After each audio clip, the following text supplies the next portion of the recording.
Today special instant dosa. 2 cup பச்சரிசி, 2 cup தேங்காய் துருவல், 2 மணி நேரம் மட்டும் ஊற வச்சா போதும். அதுக்கப்புறம் இது நல்ல கிரைண்டரில் விழுமனை அரைக்கணும். அரிசியையும் தேங்காய்ப்பையும் சேர்த்து நல்ல வெண்ணெயாக நம்ம அரைச்சி எடுத்துட்டோம். ஒரு குயிக்காக ஒரு சாம்பார் எல்லா கறிகாய் போட்டு நம்ம வைக்கிறோம். இப்போ மாவு அரைச்சி எடுத்து ரெடி ஆகிடுது. உப்பு போட்டு உடனேயே நம்ம இதை தோசை செய்கிறதுக்கு நம்ம தயாராக இருக்குது. இந்த தோசைக்கு நம்ம சாம்பாரை தவிர ஒரு கோவக்காய் கறியும் பண்ணலான்னு பார்க்குறோம்.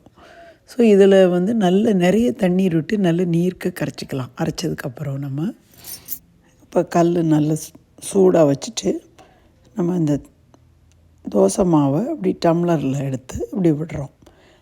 நீங்கள் கல்லுக்கு பக்கத்தில் கையை வச்சு நீங்கள் விட்டிங்கன்னா மெத்துன்னு வரும்.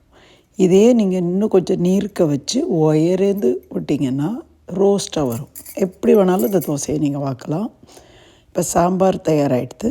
அதே சமயத்தில் நம்ம ஒரு ஃப்ரோசன் சப்ஜி தான் நம்மகிட்ட இருக்குது, கோவக்காய். ஒரு பாத்திரத்தில் கொஞ்சம் எண்ணெய் விட்டு அதில் கடுகு, உளுத்தம்பருப்பு, கொஞ்சம் தாராளமாக கடலைப்பருப்பு போடுறோம். இது முதல்ல கொஞ்சம் நல்லா ரோஸ்ட் ஆன உடனே நம்ம அதில் கருவேப்பிலை சேர்த்து 3 ரெட் சில்லி அதை நீங்கள் சின்ன சின்ன பீஸாக கிள்ளி வச்சுக்கிட்டு இதில் கொஞ்சம் காயப்பொடி சேர்த்து இது கொஞ்சம் ரோஸ்ட் ஆனோடனே இந்த மிளகா வத்தலையும் சேர்க்குறோம்.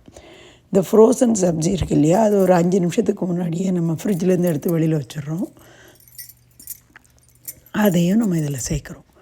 அதுக்கு மேலே நம்ம உப்பு, மஞ்சத்தூள் 2ம் போட்டு நல்லா கலந்து மூடி போட்டு வச்சிட்டிங்கன்னா தண்ணீரே அது தேவையில்லை, அழகாக வெந்துடும். இப்போ நியூட்ரிஷியஸ் சாத்விக் ஃபுட் தயார்.